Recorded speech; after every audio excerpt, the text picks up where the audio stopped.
You hear Maggie in there? Maggie's the rooster.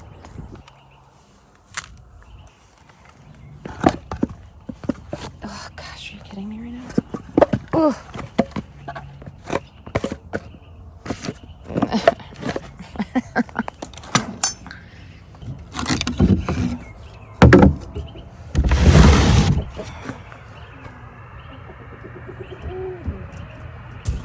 Oh, there you go. I was like, are you coming out? Uh-oh. Maggie, do not become aggressive, okay? We're not having that. Our last rooster, named Rooster, became aggressive, and it was, so now I'm like always a little bit freaked out. Ever since Maggie got big, I'm like, is he gonna attack me? Thank you for your kind and understanding responses from yesterday. I was really worried because I felt like maybe I wasn't coming across the way I felt in my heart, which is really just a worry and a frustration with the whole situation. I understand that there are plenty of natural disasters that you have to make the best decision you can in the moment, and it just happens. And that really wasn't where it was coming from. It wasn't about natural disasters. I feel like it's more the things that are not natural that you do see coming from further off. And I hope that came across. And if not, well, I'm human, so it is what it is. I came out pick cherry tomatoes. Okay, some of these are not, not doing so hot. They're done for. Oh, maybe there'll be some cherry tomatoes there next year. It is getting cold. I said I wasn't going to can any tomatoes or tomato sauce or anything, but I think I'm going to try. So I'm going to pick as much tomatoes as I can, go ahead and roast them up and make something with it. I just say as much tomatoes as I can, as many tomatoes as I can. You know what I mean. Ugh. This is what happens when you don't stake up stuff and tie up things. You just get a mess.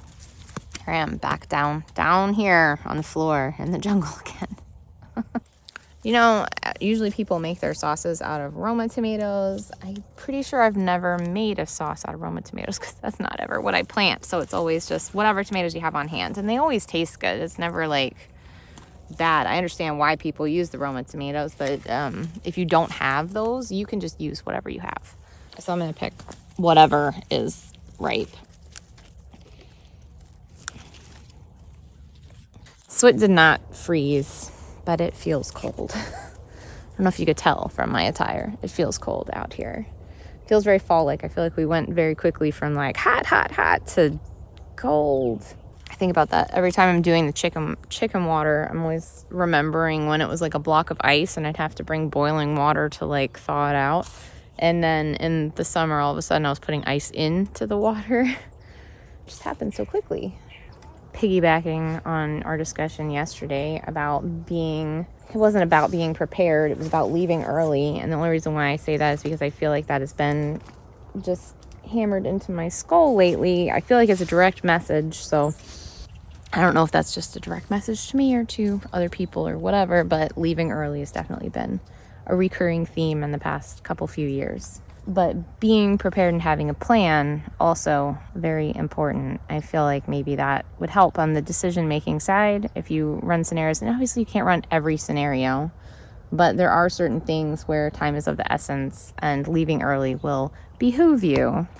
We'll use one of the most extreme examples, a grid down situation. If you're trying to get somewhere else, not where you are right now, I think leaving immediately is your best bet, because by the time everyone realizes there's a problem, then yeah, you're going to have problems because there's going to be roadblocks and all this stuff. And I say this because we have certain people who are planning on coming here if such a situation did arise. So they would need to just assess the situation quickly and immediately come over and know what to take and know what to have. And I feel like having those different triggers of like, if this happens, then we do this, kind of takes the whole guesswork out of it. That way you don't have to be weighing the different scenarios in your head when it comes time. When the power goes out and we go out to our car and none of the radio stations work and we figure out that like nothing's working power-wise, we get in our car and take these things and go here. And you have gas in your car because you keep your gas tank full, right? Maybe I need to put some of those in place for natural disasters. We don't get hurricanes here, but we do get snowstorms, or more damaging are the ice storms, and we get tornadoes, but tornadoes are pretty clear cut.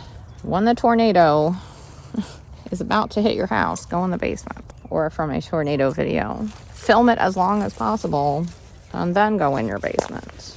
Talking about the hurricane yesterday, I was like, well, now I'm probably gonna meet my demise in a hurricane, and they're all gonna share my video everywhere and be like, look at this girl, she said you shouldn't stay for a hurricane, but here she is, she stayed for that hurricane.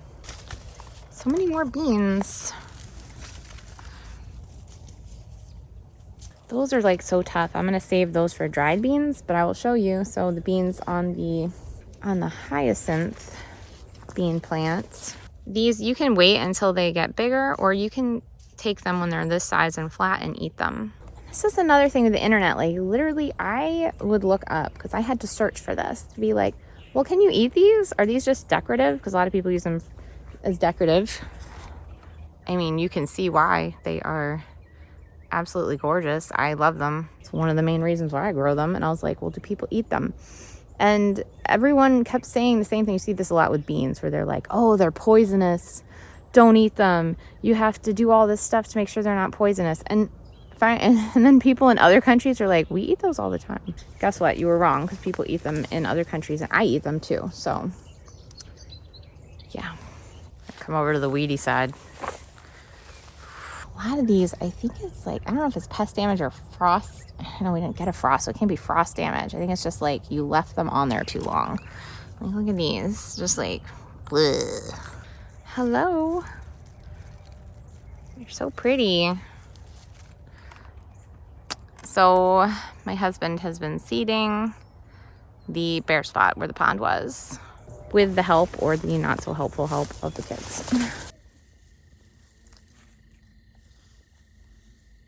Oh my, look at this basil. I haven't been back here, like, obviously in a really long time. Look at how tall it is. Do your thing. This is the time of year when I start saying next year's garden is gonna be really on top of things and going good. It's not gonna look like this, and I'm not gonna let it get weedy. Next year's garden will be perfect. Some of you are good. Oh, you are? Oh, thank goodness. These are my favorites. Have you come to help me? I doubt it. Oof. Ooh, not so great.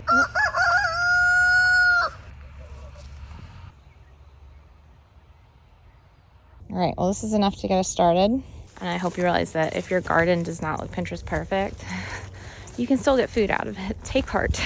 Show you this little fire pit that the kids built with some help. So we did some s'mores the other night. It was really nice. Let's see it. Oh! I'm just gonna get a coffee and sit for a second. Trying to improve my posture. I don't know when I got so like defeated, but I'm just like this. That's what I feel like all the time now. I'm like, oh, come on. You still got life in you. You're still good. It is so beautiful outside. Although, can you see my breath?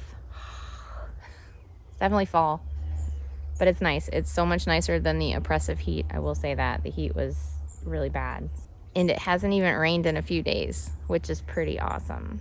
Thank you for being understanding that I am human and I don't always come across as the most enlightened individual. I don't always have the exact right thing to say. I do want to get out what I'm feeling, but just like you, it doesn't always come out perfectly. And honestly, I find people online who never say what they're really thinking. Sometimes I'm just like, either you're really boring or don't exactly trust you. I don't know if it's that way, but I'm just like, will you show us who you really are? There's no way that you are this composed all the time. There's no way that you don't have feelings on this and you always find the perfect thing to say, or you never have any feelings about anything, so you just avoid it altogether. Like, can we just be real?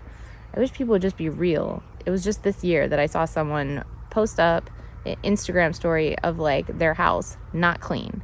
It hit me and I was like, oh my gosh, This is normal. It's okay. But think about that. That was the first time I had seen someone post up a not perfect looking house in years. Like, we're all pretending online. I'm tired of the pretending. Let's not pretend.